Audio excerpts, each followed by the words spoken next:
Why,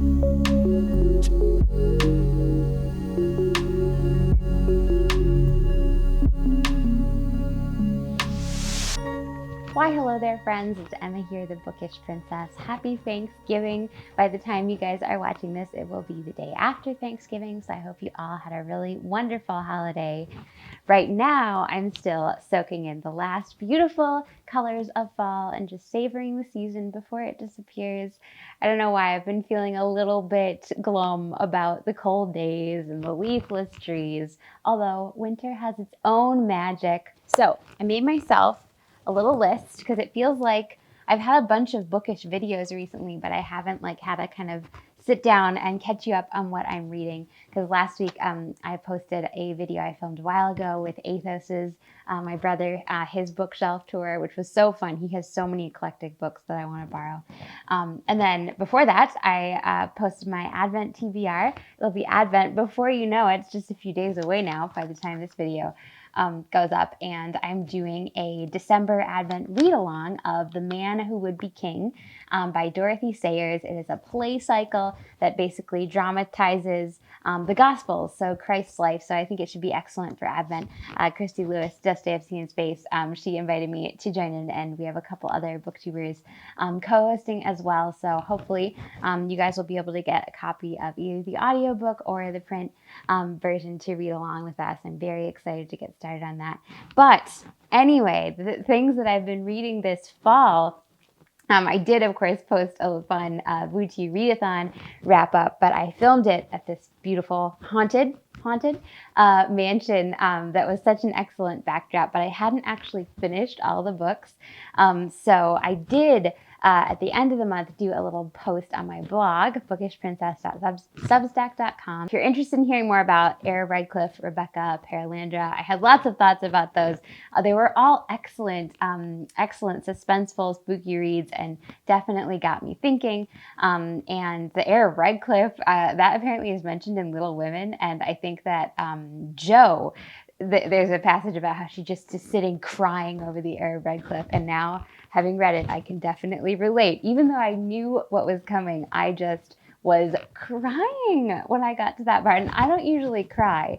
Even for sad books and sad movies, but that really pulled at my heartstrings. It was such an interesting book because it didn't end where you would have expected it to. I feel like when there are big events in characters' lives in a lot of books, that's, the finale. That's the kind of close of the book. But with Charlotte Mary Young in The Heir of Radcliffe, we really, the big events take place, I don't know, half to 2/3 of the way through, and then you really get to see the fallout and how the characters process those events and grow or try to grow, and all the characters were so well drawn. I definitely want to read more by Charlotte Mary Young now. And then Paralandra was another one I just wanted to mention quickly. This is part of C.S. Lewis's Space Trilogy, and it was really, really interesting. I definitely want, this is the wrong one. Out of the Silent Planet is the first in the trilogy. Paralandra is the second, and I think This Hideous Strength is the third. I have it back on my shelves there, but I definitely want to try to read it before the end of the year. I feel like the same problems I had with Out of the Silent Planet I had with Paralandra. You got bogged down in description, and there were some things that you felt like he put in there just to impress you. Isn't this such a cool idea of something you'd find on another planet? And it didn't really mesh together into a story. However, there were still beautiful philosophical, metaphysical, spiritual reflections and truths that are just told in such an interesting way. Paralandra dealt with kind of a new Adam and a new Eve on this new world, which was such a fascinating sort of thought experiment. And that is actually a great segue into another book that I've been reading that I'm happy to say I finished because it was on my list. So I had been listening to Paradise Lost by John Milton. I was listening to the audiobook. And actually the book that was on my list was Paradise Regained. That's also by Milton. And that's kind of like the sequel to Paradise Lost. And I'd read Paradise Lost in college. I wanted to read Regained, and I thought, well, I should revisit Paradise Lost before I move on. And I was so surprised at how annoyed I was.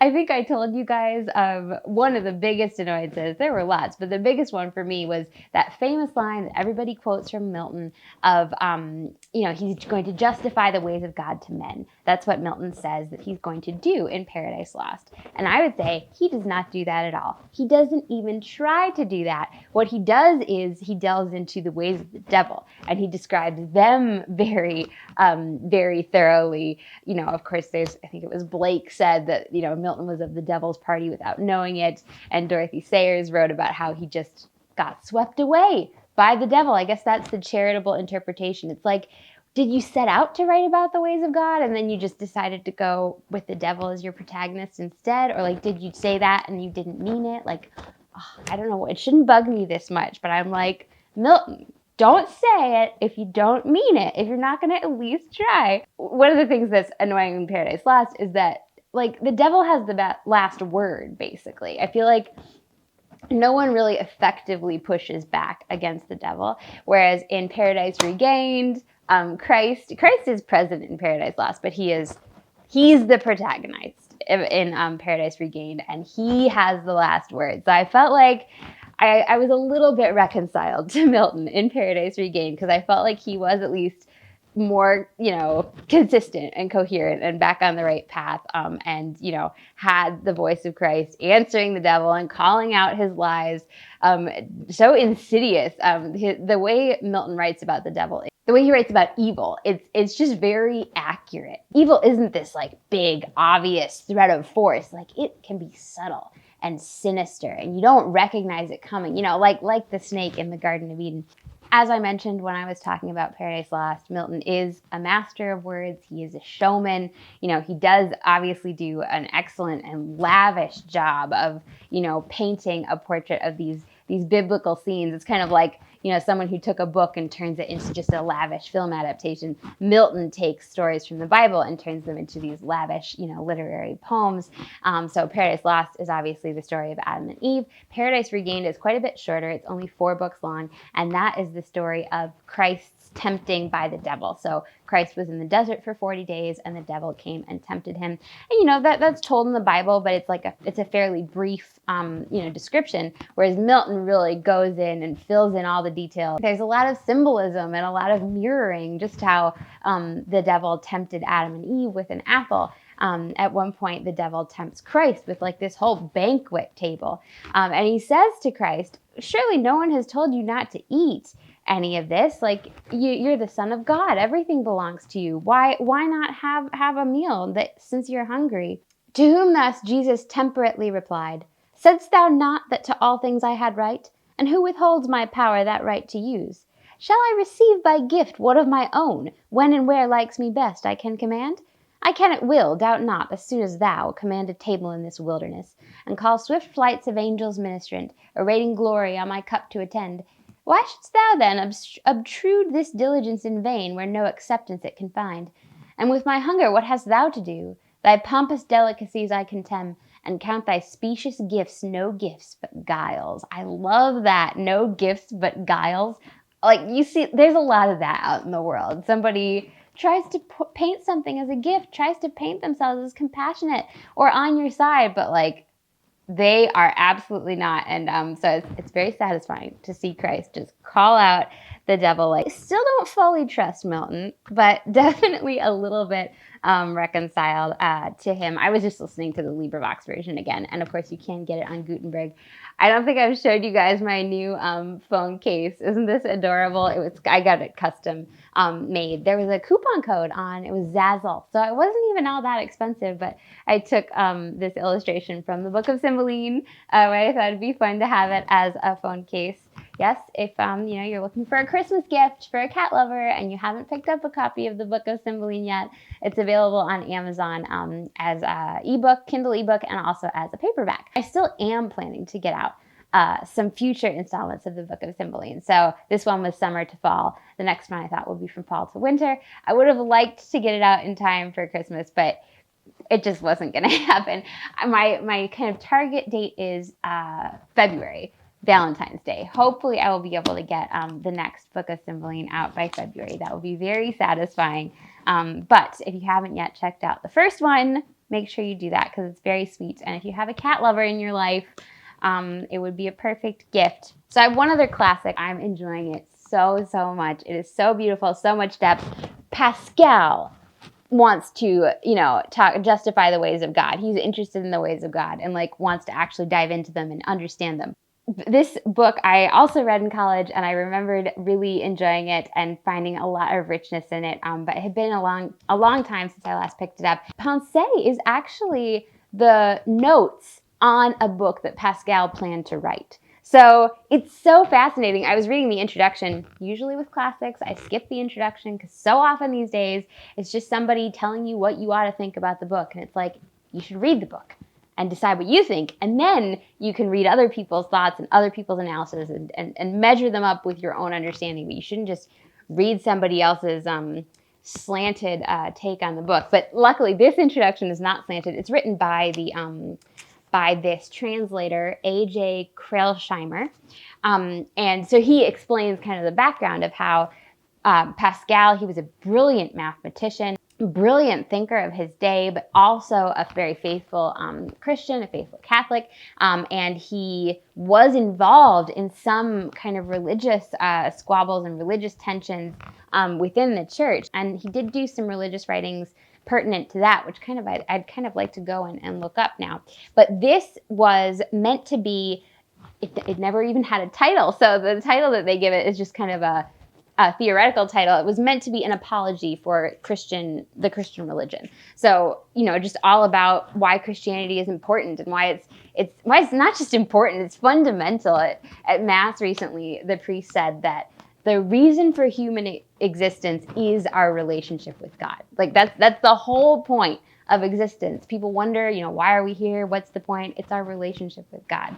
And I think Pascal has that same understanding and really is like working his way towards it step by step with his kind of mathematical precision, but also recognizing that he's reaching for something divine, reaching for something that we as humans will never be able to fully grasp just on our own merits. It's because Christ came down that we are able to kind of participate in the divine. The reason this book, Pensée, can be difficult is because it's unfinished. It's his notes on the masterpiece he was going to write.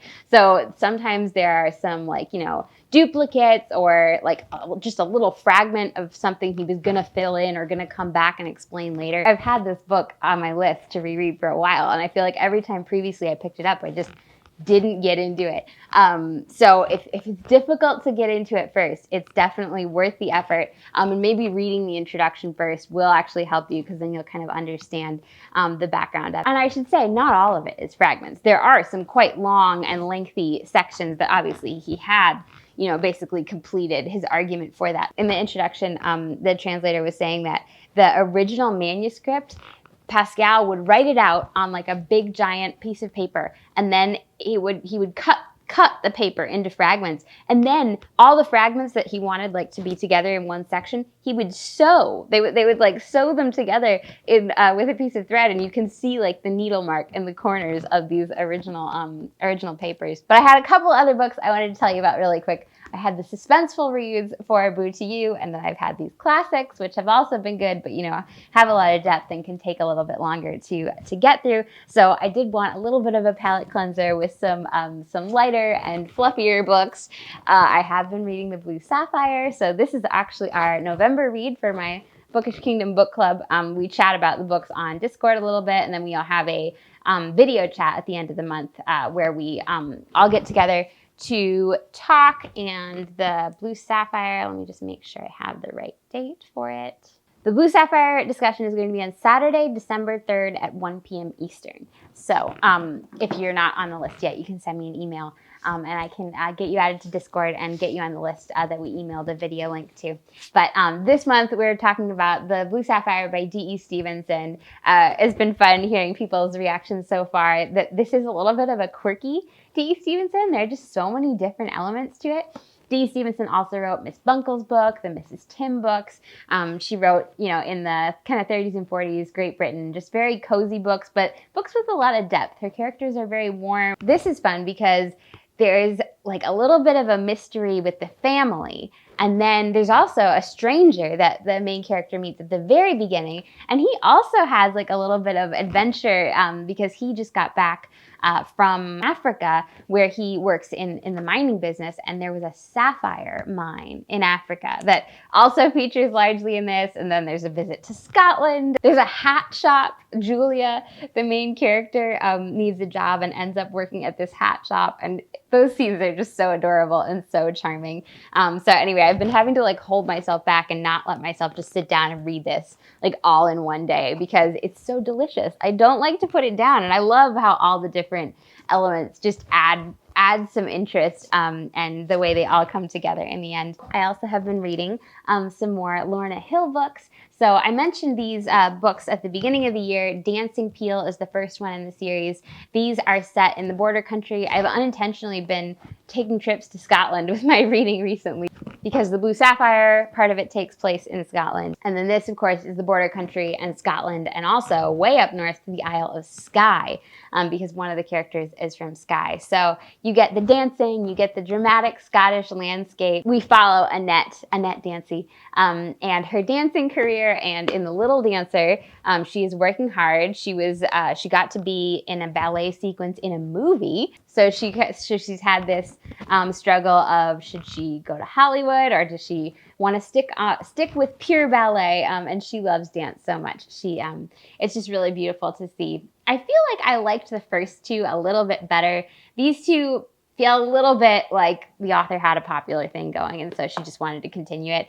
It's still fun to see the characters, but I don't know, somehow the first two I feel like are really the most excellent. In Dancer in the Wings, Annette ends up dancing on a little cruise ship because she needs to get passage to Skye, and she buys all this material to sew herself a tutu, and they're just fun details like that, like her coming on with like all of this netting so that she can sew herself the tutu. So yes, if you're looking for something lovely and light, definitely would recommend those. My mom recently discovered these ebooks by Susan Scarlett, who is in fact an author I'm familiar with because Susan Scarlett was the pseudonym of Noelle Streatfeild. And she of course wrote Dancing Shoes, the Shoes children's books. I really love Noelle Streatfeild's writing. And Susan Scarlett, these are very much light and fluffy Cinderella stories. So, you know, the heroine is down in her luck and meets the rich prince, and there's probably an evil princess in the wings trying to trip things up, but you get your happy ending. They are charming though, and there are little details in them that I just love. I mean, kind of like the hat shop in the Blue Sapphire in Susan Scarlett. So the one that I read first was Sally Ann, and in that one, the main character has trained as like a makeup and masseuse artist. So she gives like facials and face massages, adds an element of interest and fun. And then the second one is called Clothes Pegs.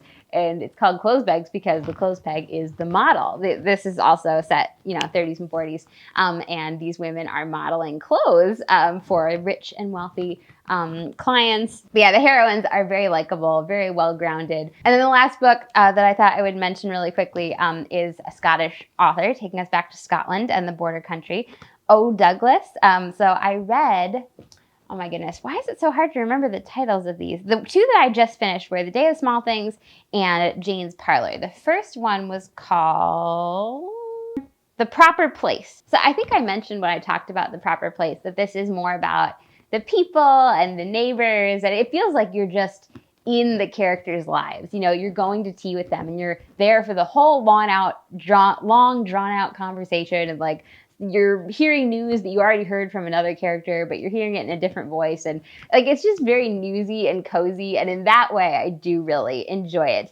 It is though missing like a storyline. I felt that a little bit in The Proper Place, although it did have like a little bit of an arc. But in the other two, Jane's Parlor and The Day of Small Things, I felt it even more. Like they were really missing a storyline. It's like, the author would maybe remember at the last minute, oh yeah, I should probably have something happen. Let me throw a little romance in here, or remind them of a doomed romance from the past book. Nicole Rutherford is the main character, especially the first two. The first two books are about Nicole Rutherford and her mother, Lady Jane, and they own this beautiful estate, but they've had to sell it, and They end up moving to Harbor House, which is this beautiful house right on the sea. And they've lost a lot of their family. Lady Jane's husband has died. The 2 sons have died in the war. But it is fun to see the love and companionship that they give to like everyone in the small town, and the way they welcome new people into their family. They have like a kind of distant cousin who doesn't have a place to go. They don't really want to bring her into their home because she's more of like a London town person. And when she first arrived, she definitely has a chip on her shoulder and, you know, doesn't like it. But eventually their influence kind of softens her, and they go on holiday to the lochs of Scotland, and that's beautiful. So there is a lot to like, but that lack of a story and like did bug me. And Nicole, so the main character, she's very bubbly and like just makes friends really easily and just has this kind of light shining within her and is very positive all the time. And in the first book, she acknowledged that like she sometimes rubs people the wrong way, and some people don't like her and find her annoying. And at the first I was like, oh, well, that's too bad. I think she's sweet. In the second book, though, I began to realize, yeah, you know, actually Nicole is kind of annoying. And then in the third book, I just felt like she was heartless. Nicole's romantic storyline really frustrated me. It's funny how like I didn't love it in the first book, but I could understand it and kind of shrug my shoulders. But then in the second and third books, it just increasingly made me more and more like, oh, I have no sympathy with Nicole. I don't understand. It's like, oh, Douglas wanted to punish us with something that just made no sense and was so frustrating. Maybe because the rest of the book is just like delightful and homey and cups of tea. It's a very, very wide cast of characters, especially in the third book. Because the third book, Jane, Lady Jane and Nicole are no longer really the main characters. It's kind of more about their neighborhood of Tweedside. You guys will have to let me know how many of you have read this whole O. Douglas trilogy in the comments. And what you thought of Nicole's romantic trajectory. Anyway, that's what I've been reading in November so far. I'm sure there will be lots more cozy winter reads as we enter the you know, shorter hours of daylight and too cold to go outside. No gardening. I pulled up all of my sunflowers. I tidied up the garden and was, you know, pulling up all the dead flowers the other day and putting like my bulbs away that needed to be dug up, and I don't know, it's just really depressing. So I'm trying to think of some cozy indoor things to do. Maybe I'll start a knitting project. I definitely need to finish up a little quilt that I started. I've never been into quilting, but my cousin Becky is a huge quilter, has made many quilts, and recently she made a little doll's quilt for like an American Girl doll for her nieces. And I just thought that looked so cute, and that might be a fun way to like start and experiment on quilting. And I got to see Becky recently, and so we thought a fun thing to do would be to make the quilt top together. She let me look through her beautiful stash of fabric, and she made the beautiful quilt, the beautiful book quilt that is up on my wall and that you guys will have seen in different videos. So anyway, I did film a little bit of our quilt making session, and I thought I would put that in right now. Oh, that's your roto cutter. This is my rotary cutter. So that pops the blade back. Looks like some like weapon that like Andor or something. Yes. Star Wars. Watch out. She's got a rotary cutter. Yes. And I feel like it's always reflex for me to pop it back when I'm all done. Because growing up, we always had little kids when Mom was teaching me. So it was like, never leave the blade out.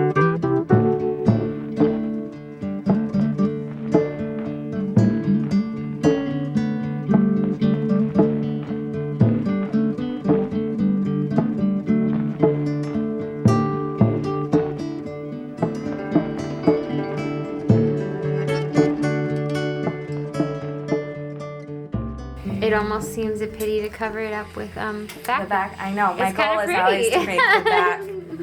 That's look pretty. Beautiful, yeah. And get it nice. These points don't look so bad. No, these ones look They're good. all right. Yeah, for We first time. won't look too closely. Just don't bring it to the state fair. Just don't. Just don't- a county fair. Only a county fair, not the state fair.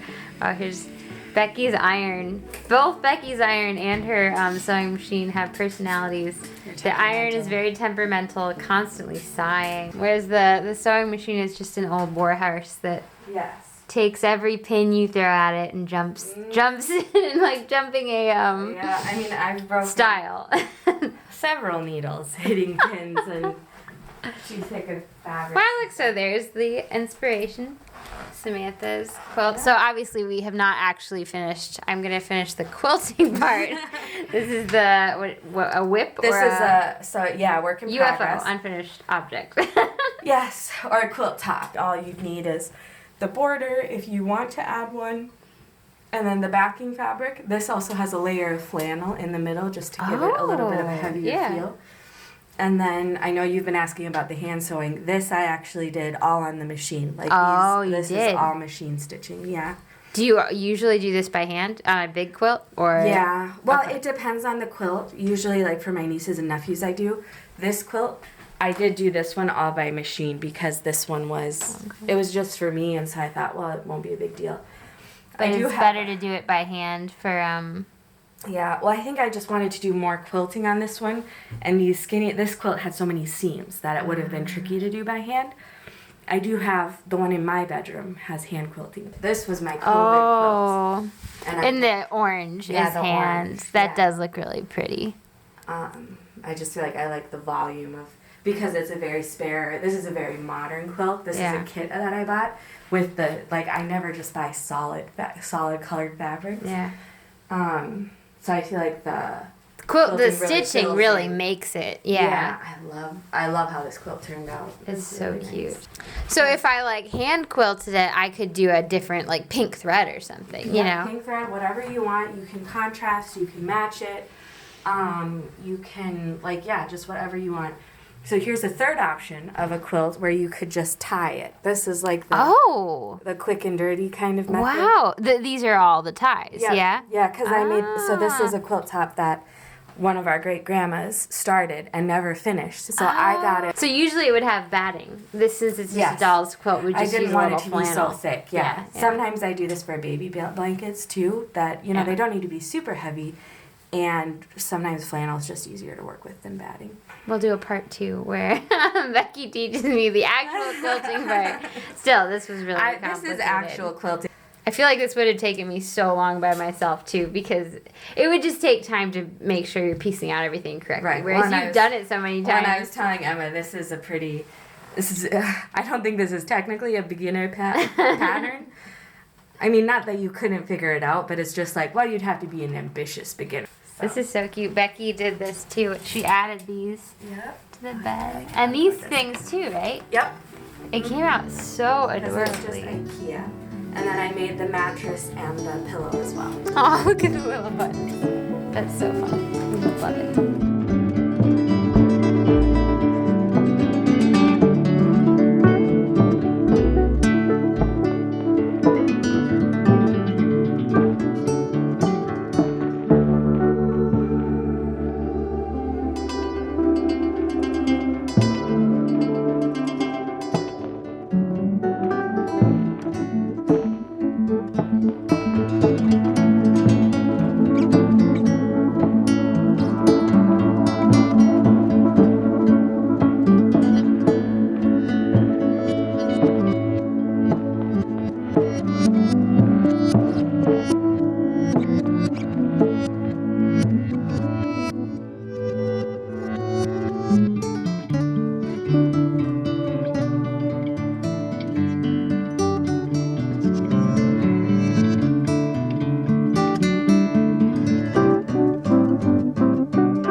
Do a quick little stationery and book update, but first maybe I'll show you my little tablescape here. I can't believe that this beautiful fuchsia, isn't it a fuchsia? I keep getting this confused with a bleeding heart. I'm pretty sure this is a fuchsia though, and a bleeding heart is a little bit different, but I can't believe it's still giving me blossoms here in November. It's so pretty.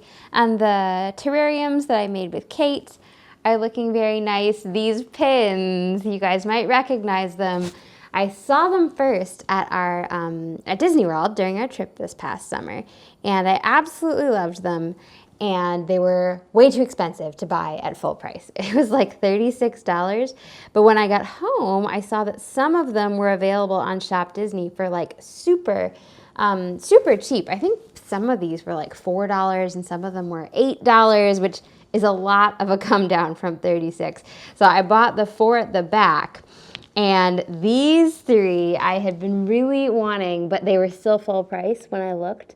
So I've been keeping an eye on Shop Disney, and lo and behold, Snow White, Merida, I'll just focus, there's Merida, and Moana finally dropped down to $10, $8, and I thought, you know what? They are totally worth that. So they actually make dolls that are just like this with the same dresses. And so the pins are like almost like a doll box. It's such a cute little design, as if you open the box and then you see the full dress. So I just have them all set up here so I can admire them. I just mentioned these in a blog post that I put up over on bookishprincess.substack.com. I feel like God left these books right where I couldn't miss them. I actually first came across them at my college library, and I just thought the covers were so delightful and the concept was so delightful. So this is called The Weekend Book. And this one, I think, is the original one that came out in like the 20s. And then this is a second edition that came out in the 50s. But they have such wonderful poems. I shared 2 of the poems that were just really meaningful over in the blog post. But I'm really glad to have picked them up. I found them on eBay.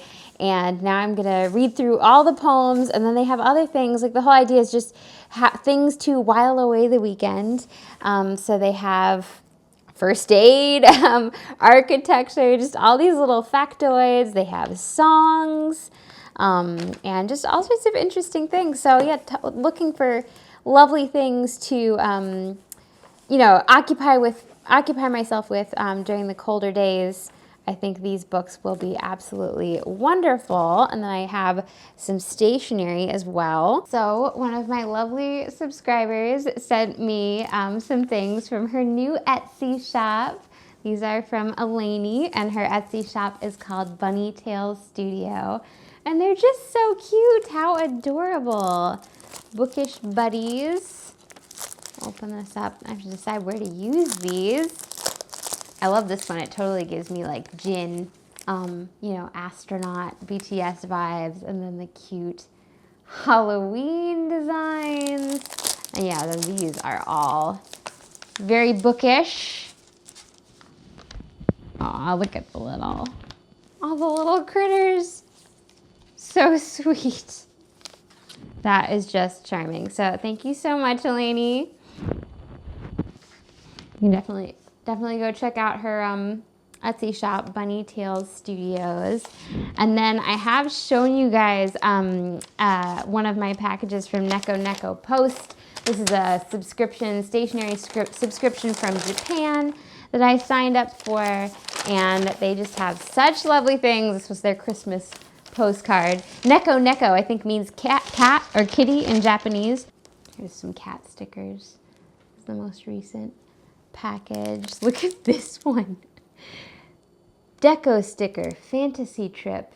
It's just everything here is totally stuff you'd find in Mitsukoshi. And as you know, the Mitsukoshi stationery section is like my Achilles heel. Look at this one.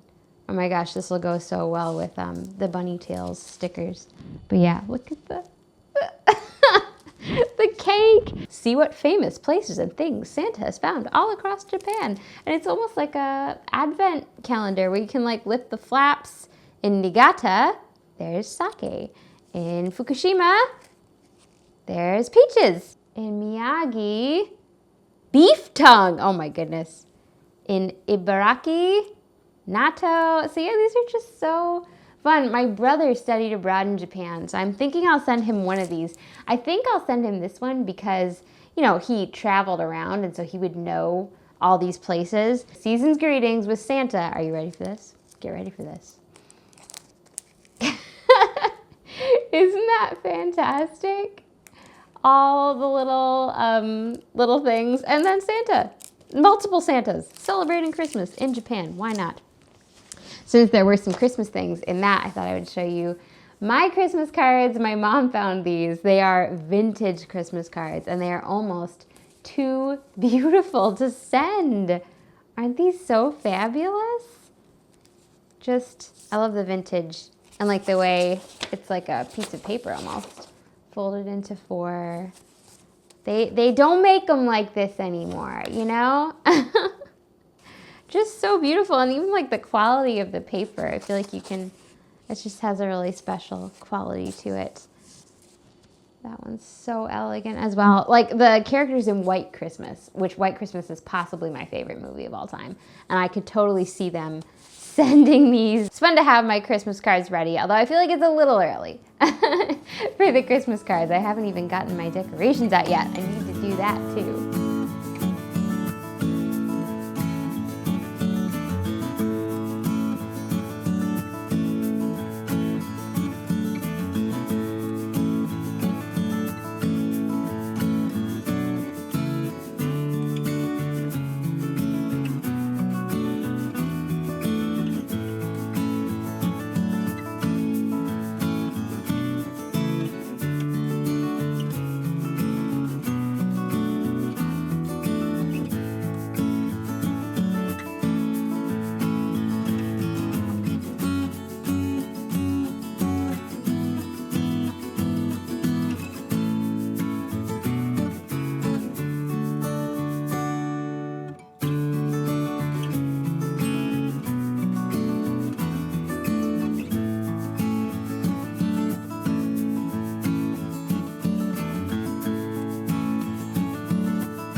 So I have a cup of tea here and my notebook and pen and Pascal's Quotes, and I thought we would sit with my November girl. Isn't she so pretty?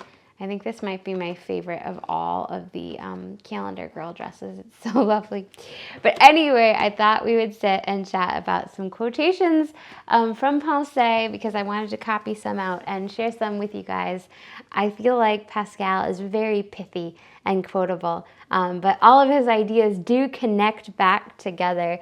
Two of the themes that he dwells on a lot are wretchedness and dualism. We have this ability to reason, which is incredible, and this kind of call to greatness, but we're always falling short. Our reason falls short, and we also have this human frailty and human error that is constantly pulling us back. So we're really creatures of contradiction. And the way he kind of calls it out, you know, he was writing in the 1600s, but it's just as relatable and true today. We never keep to the present. We recall the past, we anticipate the future as if we found it too slow in coming and we're trying to hurry it up. Or we recall the past as if to stay its too rapid flight. We are so unwise that we wander about in times that do not belong to us. Do not think of the only one that does. So vain that we dream of times that are not and blindly flee the only one that is. The fact is that the present usually hurts. We thrust it out of sight because it distresses us, and if we find it enjoyable, we are sorry to see it slip away. We try to give it the support of the future and think how we are going to arrange things over which we have no control for a time we can never be sure of reaching. There's also this line that really stood out to me. The sole cause of man's unhappiness is that he does not know how to stay quietly in his room. So we're caught between reason and human error and human nature, and our solution is to kind of fly to distraction. But Pascal points out that is no way to live. That's just, you know, a waste of a life. Instead, we need to find a way to remain at rest, to remain quietly in our rooms, you know, to be at peace with this kind of middle ground we occupy. There was this one incredible passage that reminded me of, there was this scientific kind of documentary I watched where they like kind of zoomed out of Earth to show the immensity of the universe, and then they like zoomed into like a single cell to like show the immensity of a cell of the atom. On either side of us, there's these unexplainable, ununderstandable infinities. And you might think that, oh, like with the telescope and the microscope, that's like a modern idea. But no, here it is in Pascal. Like Pascal literally wrote that exact scene in Quotes For after all, what is man in nature? A nothing compared to the infinite, a whole compared to the nothing, a middle point between all and nothing, infinitely remote from an understanding of the extremes. The end of things and their principles are unattainably hidden from him in impenetrable secrecy, equally incapable of seeing the nothingness from which he emerges and the infinity in which he is engulfed. There's the language there. What else can he do but perceive some semblance of the middle of things, eternally hopeless of knowing either their principles or their end? All things have come out of nothingness and are carried onward to infinity. Who can follow these astonishing processes? The author of these wonders understands them. No one else can. That's such an incredible reality check for a scientist and a mathematician. Here's Pascal, who basically invented the calculator. You know, he was an incredible thinker of his day, and yet he's recognizing there are these infinities that I know nothing of, and only the author of all this can know. So it's by turning to God that we are going to be able to find a way to remain in this sort of middle space. For Pascal, the Christian religion explains the contradiction of our dualism and also resolves it. We were just talking about Adam and Eve in Paradise Lost and Paralandra, and it's the fall that Pascal looks to and says, this explains our nature. We were made for God, but we turned away from God. There's this neat passage where he talks about how like a farmer doesn't regret that he doesn't have a kingdom, you know, because he never had a kingdom, so he doesn't regret what he never had. Whereas a dispossessed king regrets that a kingdom has been taken from him. He does remember that, and so he regrets it. And in the same way, humanity, you know, we remember this happiness and we turned away from it, but the memory of it causes us this sadness and causes us this longing for it. What else does this craving and this helplessness proclaim but that there was once in man a true happiness, of which all that now remains is the empty print and trace? This he tries in vain to fill with everything around him, seeking in things that are not there the help he cannot find in those that are, though none can help, since this infinite abyss can be filled only with an infinite immutable object, in other words, by God himself. God alone is man's true good, and since man abandoned him, it is a strange fact that nothing in nature has been found to take his place. So yes, the fall kind of explains how we got this contradictory nature. And it's in Christ that we find the solution, because Christ came down and speaks to our fallen nature. And these extremes of pride at our greatness and despair at our lowliness, Christ addresses both of those. Pascal points out that Christianity teaches the righteous, whom it exalts, even to participation in divinity itself, that in this sublime state they still bear the source of all corruption, which exposes them throughout their lives to error, misery, death, and sin. And it cries out to the most ungodly that they are capable of the grace of their Redeemer, thus making those whom it justifies tremble and consoling those whom it condemns. It so nicely tempers fear with hope through this dual capacity common to all men for grace and sin, that it causes infinitely more dejection than mere reason, but without despair, and infinitely more exaltation than natural pride, but without puffing us up. Jesus is a God whom we can approach without pride and before whom we can humble ourselves without despair. So yeah, the idea is that everyone, even the most righteous of Christians, never to have too high an opinion of yourself because you know you're sinful. But God also came to call sinners. God's message is for you. I like this fragment right here. I condemn equally those who choose to praise man, those who choose to condemn him, and those who choose to divert themselves. I can only approve of those who seek with groans. So Pascal really believes that we need to be aware of our wretchedness, not to seek to distract ourselves from it, but to turn always towards God, who is reaching towards us. I'm only about halfway through. Hopefully I'll manage to finish this before the end of the year, but maybe in December's reading vlog, I'll have some more Pascal quotes for you. The last golden rays of the sunset are coming in. I better stand up here, otherwise I'll be just awash in gold. I thought I'd film a quick little wrap up to this November reading vlog.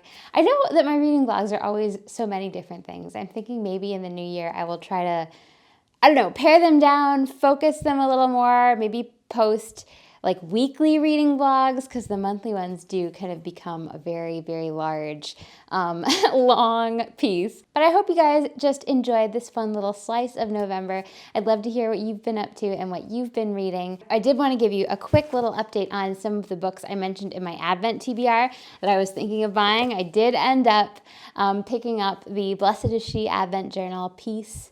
You can see Peace has a name. Very pretty. And then I also picked up a copy of St. Louis de Montfort's True Devotion to the Blessed Virgin Mary. And I think this will be excellent for Advent as well. And of course, we'll be reading The Man Born to be King by Dorothy L. Sayers. I'm so excited for our read along. If you're interested, we are doing some reading sprints on my channel on Saturday, December 10th at 1 p.m. Eastern time.